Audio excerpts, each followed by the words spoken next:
అందరికీ నమస్తే అండి. టీడీపీ, జనసేన, బీజేపీ ఈ 3 పార్టీల పొత్తు దాదాపుగా కన్ఫర్మ్ అయింది. మేబీ ఒక 2-3 రోజుల్లో అఫీషియల్గా ప్రకటన కూడా రాబోతోంది. ఈ వారంలోనే వస్తుంది. చంద్రబాబు గారు, పవన్ కళ్యాణ్ గారు ఢిల్లీ వెళ్తారు, బీజేపీ పెద్దలను కలుస్తారు. అయితే ఈలోగా వీళ్ళ పొత్తు లేకుండా ఉండడానికి జగన్మోహన్ రెడ్డి గారు కూడా కొన్ని ప్రయత్నాలు చేస్తున్నారు. ఈరోజు కూడా ప్రధానమంత్రి నరేంద్ర మోదీ గారిని కలవడానికి అపాయింట్మెంట్ అది అడిగారంటే అది వేరే విషయం. సో ఇది ఇలా ఉంటే ఈ పొత్తులో భాగంగా సీట్లు పంపిణీ ఎలా ఉండబోతోంది, ఏ నియోజకవర్గం నుంచి ఎవరు పోటీ చేస్తారు అంటే బీజేపీ దృష్టి అంతా కూడా ఎంపీ సీట్ల మీద ఉంది. వాళ్ళేమో 7-8 ఎంపీ సీట్లు అడుగుతున్నారు. టీడీపీ ఏమో వాళ్ళకు ఒక 4 ఎంపీ సీట్లు ఇవ్వడానికి రెడీగా ఉంది. మేబీ నాకు తెలిసి ఒక 5 ఎంపీ సీట్ల దగ్గర బేరం తెగిపోవచ్చు. 5 ఎంపీ సీట్ల దగ్గర బీజేపీకి బేరం తెగిపోవచ్చు. ఈ 5 ఎంపీ సీట్లు ఏవేవి అనేది ప్రస్తుతం డిస్కషన్ జరుగుతుంది. ఏలూరు ఎంపీ సీట్ అని, రాజమండ్రి ఎంపీ సీట్ అని, విజయవాడ ఎంపీ సీట్ అని, హిందూపురం అని, తిరుపతి అని రకరకాల డిస్కషన్స్ జరుగుతున్నాయి. ఈ క్రమంలోనే రాష్ట్రంలో రాజకీయ పార్టీల దృష్టి అంతా విశాఖపట్నం ఎంపీ సీటు మీద ఉంది. సో విశాఖపట్నం ఎంపీ సీట్లో ఆల్రెడీ తెలుగుదేశం పార్టీ తరఫున బాలకృష్ణ గారి చిన్నల్లుడు గీతం భరత్ గత ఎన్నికల్లో పోటీ చేసి చాలా స్వల్పం తేడాతో ఓడిపోయాడు ఆయన. సో వచ్చే ఎన్నికల్లో కూడా ఆయనే టీడీపీ తరఫున పోటీ చేయడానికి సిద్ధమవుతున్నారు. ఆ ఎంపీ సీటు జనసేన అడిగినప్పటికీ చంద్రబాబు గారు రిజెక్ట్ చేశారు. దాని ప్లేస్లో మీరు అనకాపల్లి కానీ ఇంకోటి కానీ తీసుకోండి, విశాఖపట్నం ఎంపీ సీటు వద్దు అన్నారు. కానీ ఇప్పుడు బీజేపీ ఆ ఎంపీ సీటు కోసం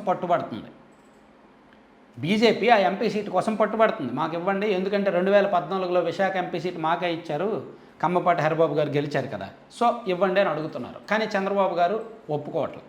పైగా బీజేపీలో కూడా ఎంపీ సీటు కోసం 3 పోటీ పడుతున్నారు.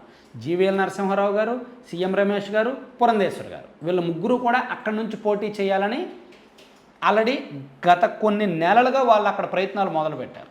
ఆల్రెడీ అక్కడ టీమును పెట్టుకోవడము, సర్వేలు చేయించుకోవడము, ఆల్రెడీ అక్కడ హౌస్ రెంట్కి తీసుకోవడము, ఆఫీసులు ఏర్పాటు చేసుకోవడము, అక్కడ ఇంటర్నల్గా నాయకులతో మాట్లాడడము, కమ్యూనిటీ వైజ్ నాయకులతో మాట్లాడడం, ఇవన్నీ ఎవరి ప్రయత్నాలు వాళ్ళు చేసుకుంటున్నారు. సీఎం రమేష్ గారు, జీవీఎల్ నరసింహారావు గారు, పురంధేశ్వర్ గారు, ఎవరి ప్రయత్నాలు వాళ్ళు ఉన్నారు. ఇందులో జీవీఎల్ నరసింహారావు గారు కాస్త సైడ్ అయినప్పటికీ సీఎం రమేష్ గారు, పురంధేశ్వర్ గారు మాత్రం ఆగట్ల.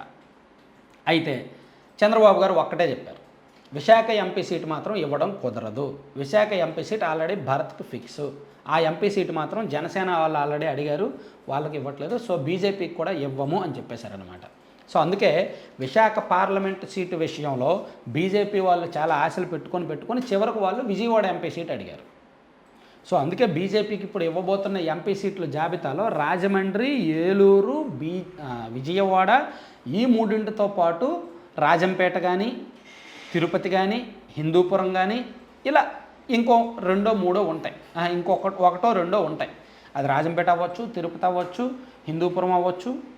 అలా చర్చలు జరుగుతున్నాయి అన్నమాట. రాజమండ్రి, ఏలూరు, విజయవాడ అయితే ఫిక్స్ అయ్యాయి ప్రస్తుతానికి. అక్కడ అభ్యర్థులు కూడా ఎవరనేది ఫిక్స్ అవుతుంది. ఒకవేళ నరసాపురం ఎంపీ రఘురామకృష్ణరాజు గారు బీజేపీకి వెళ్తే నరసాపురం కూడా బీజేపీకే ఇస్తారు. అది కూడా ఒక కీలకమైన పాయింట్, అది మనం మర్చిపోకూడదు. ఒకవేళ నరసాపురం ఎంపీ రఘురామకృష్ణరాజు గారు బీజేపీలోకి వెళ్ళారనుకోండి, ఆ సీటు కూడా బీజేపీకి ఇచ్చి ఆయనే పోటీ చేస్తాడు బీజేపీ సింబల్తో. సో అది కూడా బీజేపీకే దక్కుద్ది. అప్పుడు రాజమండ్రి, ఏలూరు, నరసాపురం 3 బీజేపీకి ఇచ్చేస్తే 2 పక్క జిల్లాల్లో ఇన్ని సీట్లు ఇచ్చినట్టు ఉంటుంది. మరోవైపు కాకినాడ జనసేనకి ఇవ్వాలి. అప్పుడు ఉభయ గోదావరి జిల్లాల్లో టీడీపీ ప్రాతినిధ్యం కోల్పోయే ప్రమాదం ఉంటుంది. సో అందుకే మేబీ నరసాపురం కనుక బీజేపీకి ఇస్తే ఏలూరు ఇవ్వరు బీజేపీకి. ఏలూరు నుంచి భాష్యం రామకృష్ణ గారు పోటీ చేస్తారు టీడీపీ తరఫున. ఇలా రకరకాల గందరగోళ పరిస్థితులు అయితే ఉన్నాయి. మరోవైపు ఏలూరు బీజేపీ అభ్యర్థిగా తపన చౌదరి గారు పోటీ చేయడానికి రెడీ అవుతున్నారు. ఇలా రకరకాల గందరగోళ పరిస్థితులు అయితే ఉన్నాయి. ఇతర సీట్ల విషయంలో గందరగోళం ఎలా ఉన్నా విశాఖ ఎంపీ సీటు విషయంలో మాత్రం ఎటువంటి గందరగోళం అవసరం లేదు. అనకాపల్లి అయితే మేబీ జనసేనకి ఇస్తారేమో కానీ విశాఖపట్నం సీట్ అయితే మాత్రం టీడీపీకి ఇవ్వరు, జనసేనకు ఇవ్వరు, బీజేపీకి ఇవ్వరు, జనసేనకు ఇవ్వరు. ఓన్లీ టీడీపీనే అక్కడ పోటీ చేయబోతోంది అనేది అయితే తథ్యం. అందులో ఎటువంటి మార్పు ఉండదు. Thank you.